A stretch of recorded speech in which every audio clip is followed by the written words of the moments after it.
Welcome to another edition of Influence Today. Influence Today is a show about what influences us. Is it the media? Is it the people? Is it the environment? Is it politics? What is it? But think about it. We're always influenced by our environment. And our guest, we have a guest today. This is Chet Tart. Let me do that. And Terry Lyles, who you hear us weekly on Influence Today. But Terry, you have a special guest today. You want to introduce your guest? I do. Thank you, Chet. It's great to be back again on Influence Today. And we love doing this because, as you said, we influence others, others influence us. So it's no one has no influence. There's some influence, it's just positive or negative. So we'll get into some of that in a bit. But Dr. Elia, I'll get into him a little bit about what he does. But him and I have known each other for, I was trying to think about how long. It's been a couple decades. Yep. Yeah. So about 20 years.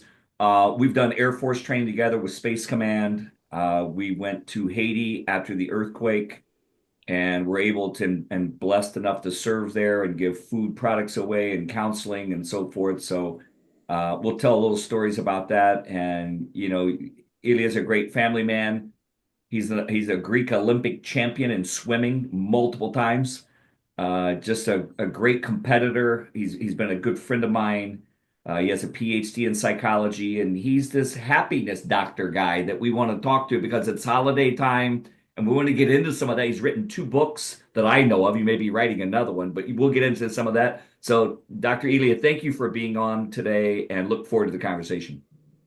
My brother, it's a pleasure to be on the show with you and see your beautiful face again after all this time. So, Thank you, sir. Appreciate it. yeah, Yeah, we of talk course. on phone, but not always like this on camera. So it's Yeah. good to see you. And you also have a show that you've done. I think it was a pilot, and it kind of lit already on the Mental Health TV network. Yes. So you may The, want to talk about that for a few minutes. Like, what is that? let's do it. Yes. The happy hour with Dr. Elia. Yes. The There you happy go. hour. I like that. The happy hour.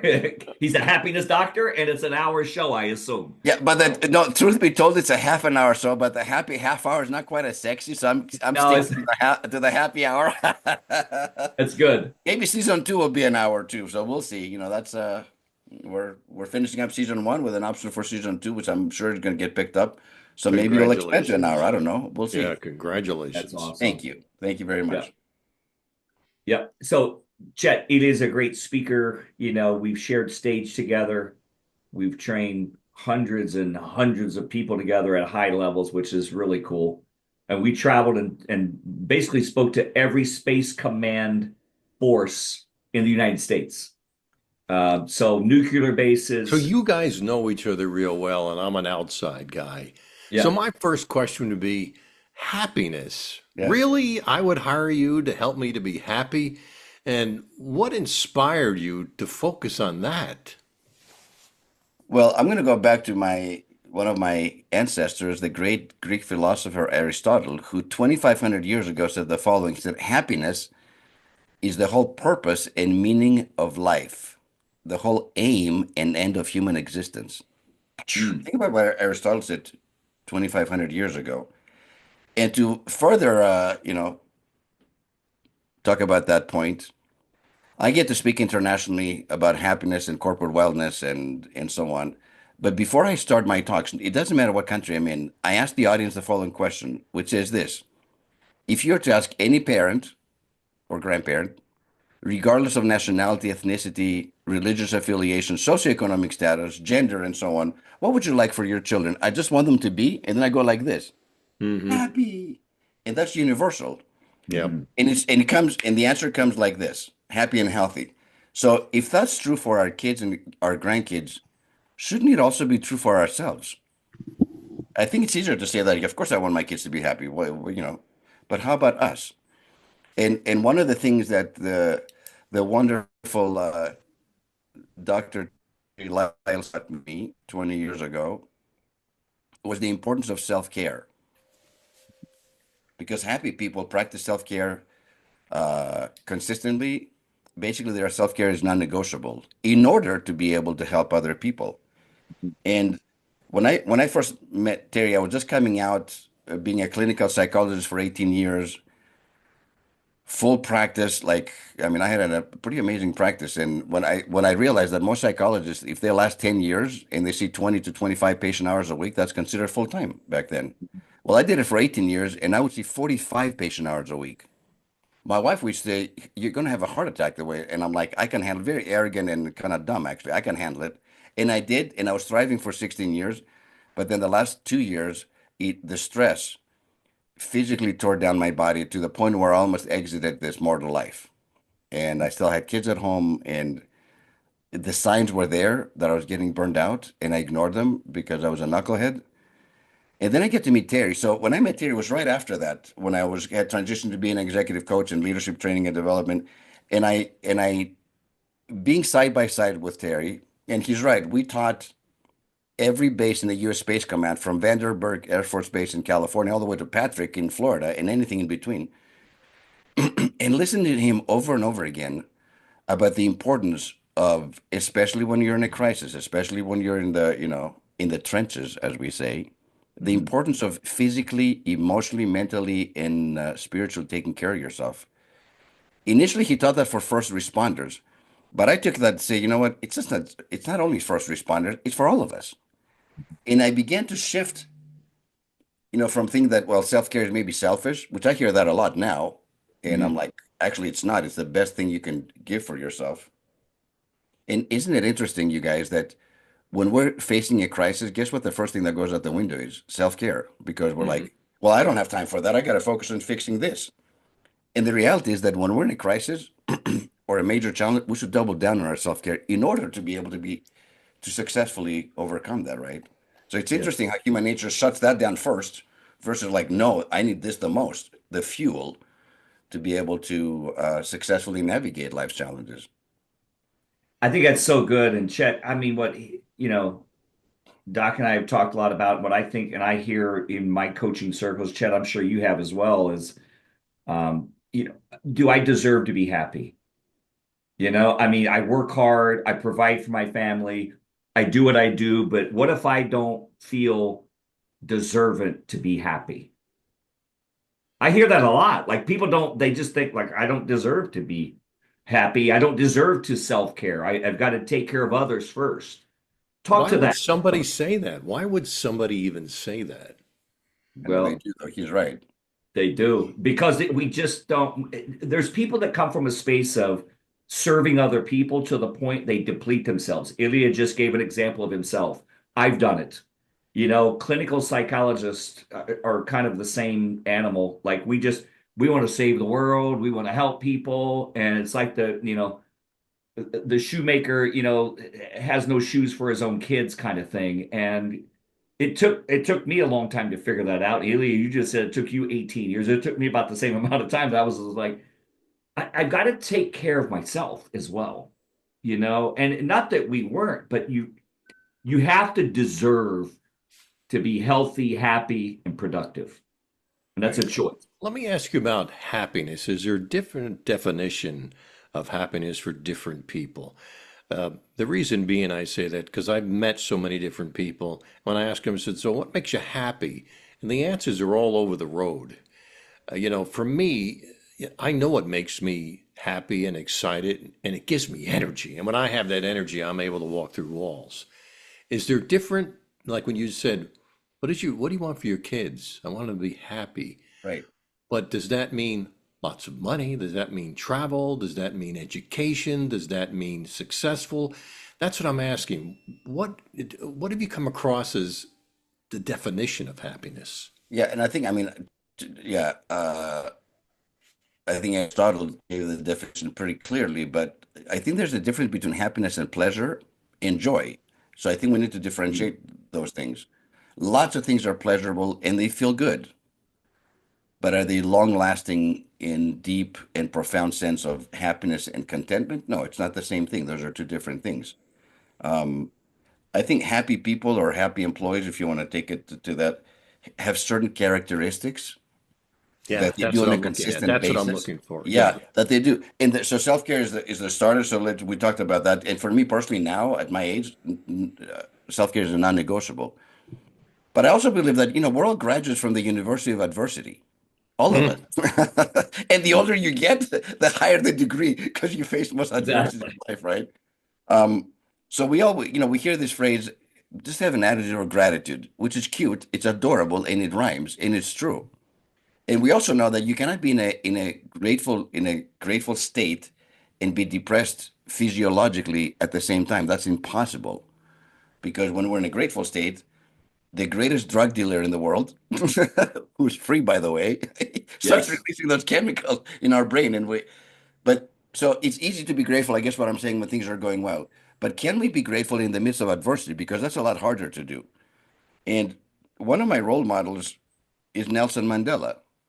Obviously, imprisoned for close to 30 years, comes out of prison in South Africa, becomes the president of the country, and yet, rather than typically what happens when you're not in power and then all of a sudden you are in power, man, I'm going to go after the people that imprisoned me for 30 years. He forgives everybody, which is, by the way, that's another attribute of happy people. Hmm. Forgiveness of others, and more importantly, self-forgiveness. We'll get that back to that in a minute.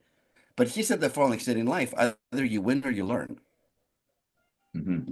Meaning that when you're facing adversity, if you can look for the lesson, and the quicker you can do it, the better. I can tell you that all three of us have done some things in our lives pretty successfully, I might add. But most of the lessons that we have learned in life have not come from our successes, you guys. They've come from what at the time appeared to True. be a setback, a That's true. weakness, a human frailty, a mistake, quote unquote. And yet, when we like, man, I know now exactly why that happened to me. I wouldn't be the person I am today had I not experienced that. And in some ways, I'm grateful for it. Now, we can say that in retrospect. When you're going through it, it kind of sucks. You're right. You're right. Yep. Yep. But can we be grateful when we're going through and say, what am I supposed to learn from this? The quicker we can go from that, because it's human nature to say, why is this happening to me? Kind of the victim mode. Poor me, right? But what if we were to change that and say, why is this happening for me, not to me, for me? The minute you do that, guess what? The downloads begin. And when you do that, then you're grateful for everything that happens in your life, right? And that's a big component of people that are happy because they're truly grateful. They live in the moment. They have figured out their purpose and passion in life and they live it. So they don't really work ever because when your purpose and your passion is in alignment, life is really good. You never have to work a day in your life. And then you add to the self-forgiveness aspect, which is often underrated. I think a lot of people don't focus on self-forgiveness. A lot of people don't even know how to do it, frankly. I think and I don't have anything under my self-forgiveness bucket. I haven't had one for years. My wife is like, how do you do that? I'm like, well, I'm Greek. I don't feel guilt very much. I just like to have fun. She goes, Exactly. how do you do that? He goes, I said, you know how I do it? I don't take myself seriously. I don't take myself seriously. And I have a process that I take people through, which is so easy, you guys. To me, it's easy now, but I've taken all my clients through this self-forgiveness process, which is so easy. It's the following. Write down everything you haven't forgiven yourself for on a piece of paper. Bullet points. It could be 5 things, it could be 15 things, 25, I don't care. And when you do that, put a number next to each one of those statements from 1 through 10. One is, I was wearing a white shirt yesterday at a dinner and I spilled red wine. I was kind of embarrassed in front of it. That's a 1. That's a low-hanging fruit. A 10 is I actually murdered somebody, like I committed, a Yeah. crime.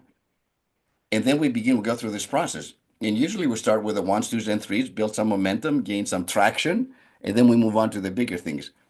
This is a funny side note. I work with a lot of C-suite people. CEOs, especially alpha males, don't do it that way. And the first CEO that actually, when I was telling him, let's go through this forgiveness process, he goes, that's not how I'm going to do it. Well, I'm like, what do you mean? I'm going to start with my tens, just like that. I'm like, why? He goes, because if I can forgive myself with the higher stuff, everything else comes easy.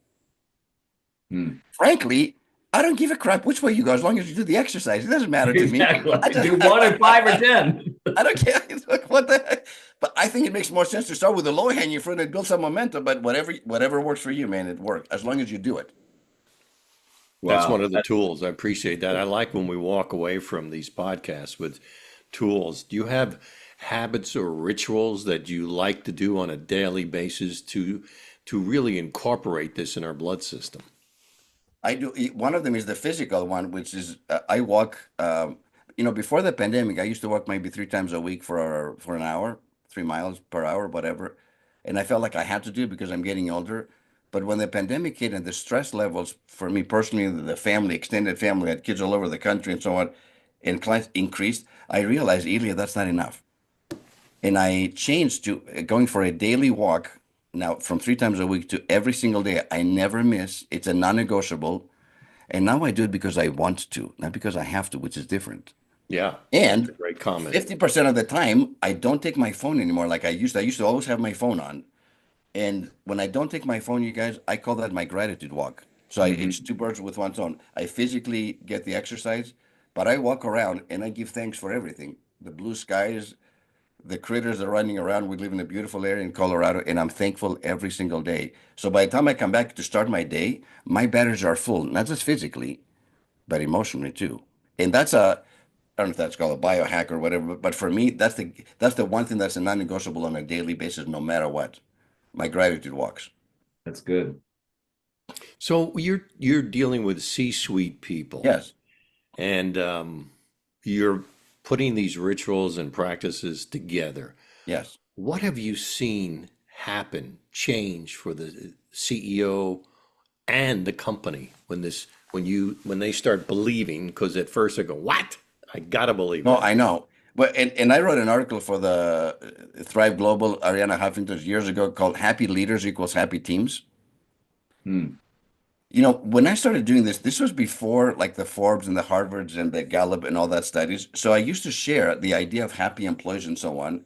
And you know what the CEOs that would hire me, I'm like, Dr. Elia, you're a nice guy. We really like you. You don't know what the hell you're talking about. I pay these people and I get to work. That's what We've all heard that one Yeah, before. exactly. Right. I get to work. I'm like, no, you don't understand. Like, listen to me. I'm like, no, no, no, I pay these people, go to work. Well, of course, now we know that's not the case. And the other thing, the funny thing about happy employees, first of all, the benefits are so many. Uh, the first one is that they're physically healthier, which actually saves the company a boatload of money because they're never sick. They don't get sick because they're physically healthier. The other thing is, of course, they're more creative, they're more innovative, they're better teammates. And I've had people push back and say, why do you say that? Why do you say that happy employees are better teammates? I'm like, the reason for that is because if my batteries are full and I show up at work and I see my friend Terry kind of down and I see there's a cloud over his head, I'm going to go over to Terry's desk and say, hey, man, is there anything I can do to help you out today? Because my own batteries are full. So therefore, I'm Mhm. aware and I have the means. It's like putting your oxygen mask first in the airplane before you give it to your kid. And that's why they're better teammates and employees because they help other people. They That's have good. greater retention. There's less turnover. We're talking about millions of dollars saved in companies. And they're more productive. Obviously, they make the company more profitable. And ultimately, they're your brand ambassadors. You don't have to pay a marketing department to bring, they recruit Hmm. the best talent that's out there Absolutely. because if I feel like this company and the culture is like, I'm going to be, hey John, you should come and work for us. I'm telling you, this company is great. The leaders are great. I love working here. I'm never leaving this company, and they recruit. You know what I mean? So all Mhm. those things, if you stack them together, obviously make any organization more profitable and more successful. I mean, it's not brain science. It's like common sense. That's But good. 20 years ago, it wasn't. Nobody would believe me. They'd be like, pat on the back, on the Yeah. head. Yeah, you don't know what you're talking about. But that's the cool thing about how life has changed, like over time with technology and awareness, and now everybody's got, a phone, a pad. You can Google any information you want at a fingertip and realize, what we didn't know then that you and I, as an example, were studying in school. And you come out of school and you're all excited, you got all this information, and people are like, what are you talking about? I mean, that Yeah, doesn't work at General Motors or Chrysler or Pfizer or whatever, you know what I mean? And I heard that, you heard that, and Chet has heard that over his life cycle. But it's funny how everybody starts coming around when they go, I know. huh? Wait a minute. Okay. Wait a minute. Hey, we have to forgive people who didn't understand us. Most of them are retired probably by now, but it is what it is. But I have one quote before we end, Of which was course. by great New York Yankees Derek Jeter, who's an amazing athlete and performer. He said something that always stuck with me. He said, "Loyalty one way is stupidity," and I liken that to loyal one way is stupidity. I liken that to if I'm not loyal to what's good for me, but I'm loyal to other people to a fault, that's not self care. That's Right. self-sabotage. And I stopped self-sabotaging years ago when I Same. realized I wasn't being loyal to myself. I was being loyal to others to a fault. I get it. I totally get that. And the final thing I would say about happy people is like because their batteries are full, they perform acts of kindness, not random, but the deliberate, conscious, mindful acts of kindness all the time because their batteries are full. And um, the one thing I would say to your audience is don't procrastinate your happiness. Forget all the wins. Because most people, we live like when I have the right job, when I have enough money, when I have kids, when I'm in the right relationship, when I retire, when the kids grow up, when they forget all the ones. There's no guarantees that none of us will be here tomorrow. So live your best life now. And since you guys started talking about influence, we all have a sphere of influence. When Yes, we do live our best life now, we inspire and in some ways empower others to also live their best and happiest lives too, because we walk the talk. That's it. that's awesome. Hey, doctor, before we leave, I have two questions. One is when people leave this podcast, is there three or four tools that you want them to walk away with so that they understand that this stuff works? And the last question is sort of an odd question. I'll let you think about it. If happiness was to be bottled, what would the label say? Ooh, I've never been asked that We may before. have to have him come back for that one. Wow, that's That that tricky. yeah, Uh, I guess that would be drink the Kool-Aid. Whatever. exactly. That works. That Drink There the you works. go. Kool-Aid. I think the self-forgiveness part, because it's missing in action. Most people just don't do it and then don't even know how to do it. So I think I explained what the process would be. I think making a commitment to your self-care, my 1 hour walk a day is not going to make me a triathlete. That is not the point. The Mhm. point is that movement is important.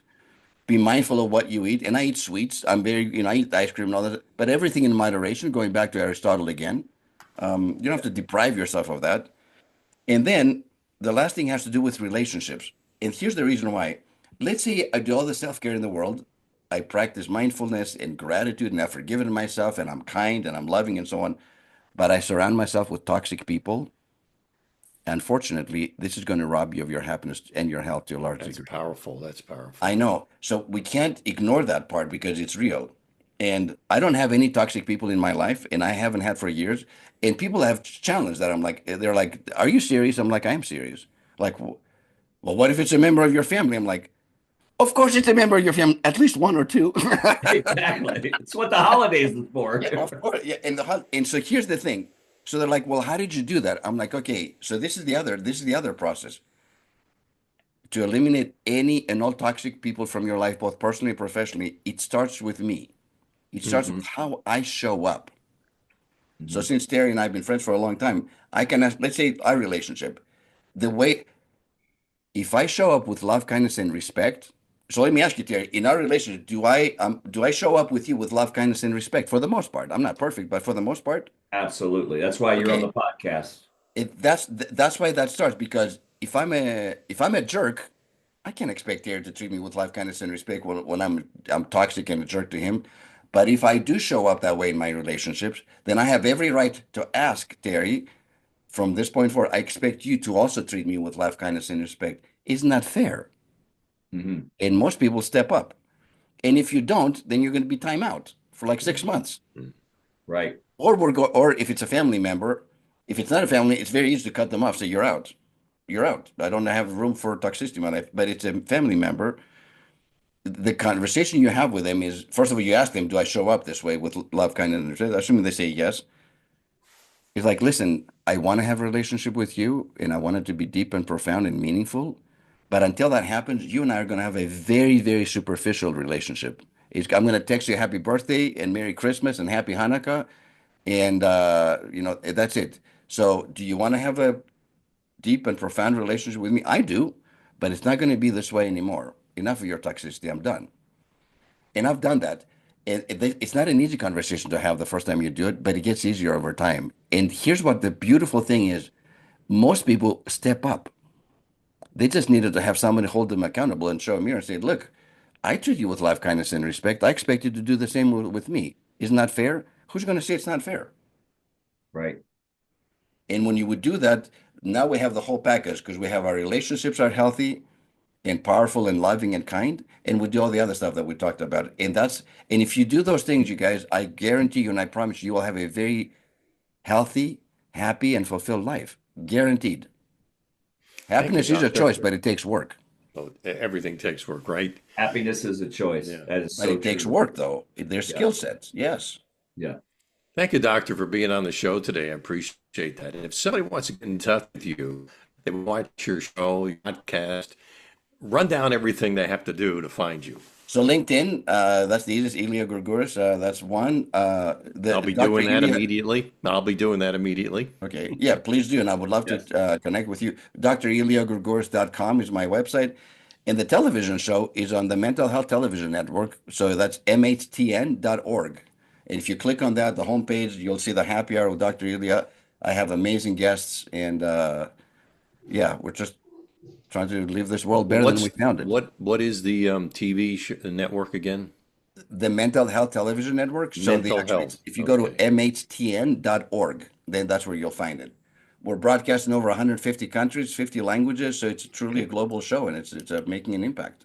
It's good And stuff. spell your last name for us for the podcast listeners in case they didn't get it. It's Gour twice, Gouris, Gourgouris. Well, that's great. It's That's a great. Greek thing, we do it twice, It's a fiery snack, I say.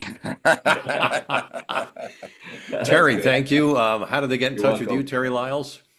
TerryLyles.com. It's really easy. TerryLyles. And all the resources are there. So yeah, thank you, Chet, for doing this again with me for all these years and for Dr. Elia being on. We're gonna do more of this and we'll reciprocate. So Chet, how do they find you? This has been a lot of fun. They find me at CTART at VistageFlorida.com.